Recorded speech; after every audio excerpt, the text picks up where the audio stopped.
Con todo, entre el final de la Segunda Guerra Mundial hasta mi despertar, ninguno entendió el Evangelio hasta este extremo, hasta que fui despertado hasta la plenitud de conocimiento, para enseñarles que no reconocieron a su Mesías. De modo que soy el primer hombre verdaderamente libre en la historia entre Pablo y yo, por lo cual yo soy uno más de los sabios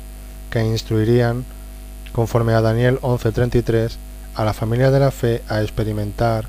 el fin de la iniquidad, la prevaricación y el pecado en el templo de sus cuerpos, el fin de la apostasía, conforme a Daniel 9:24, Ezequiel 36:25-27 y 2 Tesalonicenses 2:8, y Cristo es nuestra cabeza. Por lo tanto, sed imitadores de mí, así como yo lo soy de Pablo, y así como él lo fue de Cristo, el de Nazaret. Pablo no conocía los ministerios actuales que desconocen el marco histórico de Apolos en la iglesia de Corinto. Lean la historia de Corinto en el Nuevo Testamento y se darán cuenta de que esa iglesia tenía a los dos mejores exponentes del Evangelio, Pablo y Apolos. No nos ubiquemos solamente aquí en nuestro futuro, sino en aquel tiempo histórico de esa iglesia, para comprender que todos habían dejado a Pablo y su Evangelio. En la misma proporción, Pablo menciona a algunos que todavía estaban con él. Estuvieron con él, pero los apóstoles de la circuncisión engañaron a la iglesia. Ninguno desconoce lo escrito, cosa que no implica que lo entiendan, ni las evidencias. Pablo dijo antes de morir: todos me abandonaron, y entrarán en medio de vosotros lobos rapaces. Pablo puso el fundamento, edificó y sobreedificó,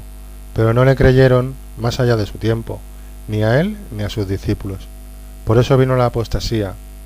2 Tesalonicenses 2:1-10, a nivel general, hasta más allá de la Segunda Guerra Mundial, hasta mis días, en que entendí más allá que ninguno entre Pablo y yo, y que quede constancia ahora y para siempre de que no he buscado protagonismo personal. Y desde ahora al espíritu de la mente de Cristo en la Iglesia se le entiende, se le cree y se le comienza a permitir destruir esa apostasía individual y al hijo de perdición individualmente, conforme a 2 Tesalonicenses 2:1, de uno en uno, puesto que el mal está localizado en uno mismo, Romanos 7:21-25, para que el Hijo del Hombre pueda limpiar la sangre de los que no había limpiado, Joel 3:21. Esto es así porque todos los redimidos pensaron que el vestido era la carne que no tienen, sino que es una ilusión, y no creyeron en sus corazones que el Espíritu es poderoso para socorrer a los que son tentados, y destruirla en esta su venida en los aires, en la mente, pero en vasos de barro, llegando sin relación con el pecado, conforme a Hebreos 9:28. Por todo esto, el Señor en la primera etapa de la segunda venida encontraría a su pueblo en apostasía, tras las conversiones de ellos, tras hacerles saber: tú eres pueblo mío, Oseas 2:23, conforme a los escritos de Pablo, y Hebreos 9:28, tras salvar a los que le esperan, momento en que el Espíritu mismo da testimonio a nuestro espíritu de que somos hijos de Dios, Romanos 8:16. Después de esto, procedería a la limpieza de su sangre espiritual conforme a Joel 3:21, para quitar el pecado únicamente en los herederos de la promesa, que es por la fe, su pueblo de toda la tierra, conforme a Zacarías 3:9, dando inicio la segunda etapa donde ocurre dicho proceso de limpieza, por la transformación, de la renovación del entendimiento, conforme a Romanos 12:2, por el lavamiento de la palabra en sacrificio vivo, no del cuerpo, sino del viejo entendimiento caído, Romanos 12:1, según establece Romanos 15:13-16, cuyo contexto y enseñanza es el sacrificio vivo mental para no ser ofensa al Espíritu Santo, que concluye cuando el entendido entiende que es 100% limpio de pecado desde que Cristo vive en él. Instante en el que el santo inexperto es decapitado de la cabeza del viejo hombre, como se puede ver en los decapitados de Apocalipsis 24, que todos confundieron con cristianos mártires físicos durante 2 milenios, cuando en realidad fueron breve tiempo enemigos de la cruz de Cristo, engañados por el anticristo, el cual fueron ellos, durante su tiempo en apostasía, los niños espirituales, motivo por el cual piden venganza de su sangre derramada por el engañador de ellos y de sus hermanos, y que el Espíritu de Cristo mata en el resplandor de su venida, y acto seguido Cristo efectúa el final de su venida al templo, ahora sí completamente limpio, tras poner a sus enemigos, las leyes, por estrado de sus pies, y destruir al hombre de pecado, el viejo hombre, porque el anticristo venía antes,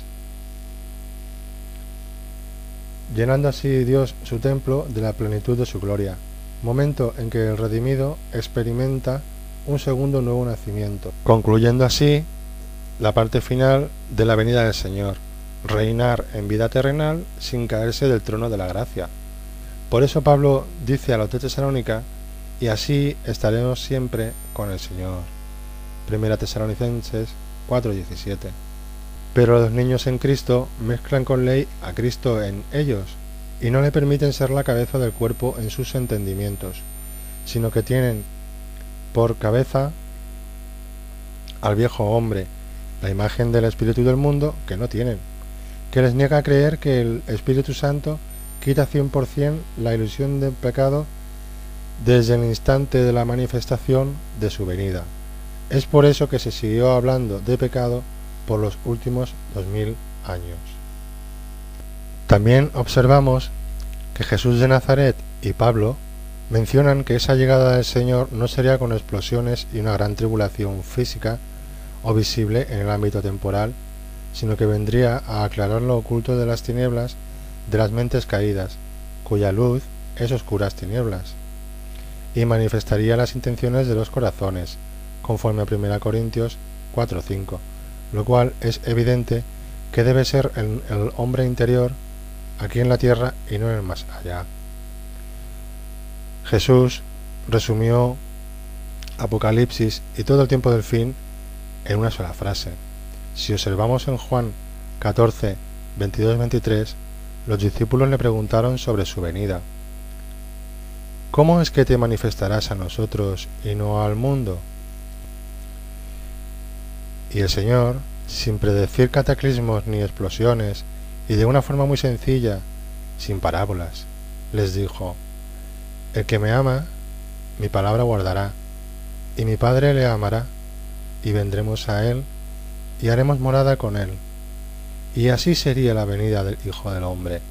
porque a los de afuera les hablaba con parábolas, pero a los suyos les declaraba las cosas abiertamente, y ellos respondían agradecidos a su Maestro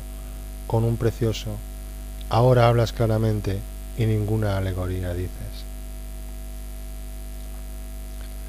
Los apóstoles y Jesús enseñan que Cristo vendría así como se fue. No se fue en cuerpo físico, sino invisible a los ojos de los incrédulos, pero visible solamente a los ojos de sus discípulos, conforme a Hechos 1, 9-11. Por lo tanto, no vendría en forma tangible, sino descendiendo sobre una nube, no físicamente visible. Según leemos en Hechos 1:11, vendrá tomado de vosotros. Efectivamente, en una nube de luz, como testifica Hechos 2:2, vino del cielo, pero estaban dentro de una sala con techo de construcción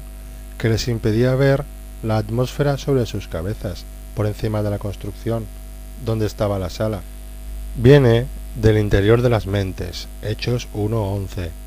tomado de vosotros, de sus propias ovejas perdidas, para manifestarse a las tinieblas de las mentes de quienes aman su venida, y fueron todos llenos del Espíritu Santo. Hechos 2:4. Sin duda, por eso dijo: he aquí, yo estoy con vosotros hasta el fin del mundo, puesto que se fue sin irse. Eso quiso decir cuando dijo antes de la cruz: todavía un poco y no me veréis, y de nuevo un poco tras la resurrección, y me veréis, porque yo voy al Padre. Juan 16:16. Pero después de la resurrección, la luz vino al mundo, pero los suyos, la Iglesia, no le conocieron.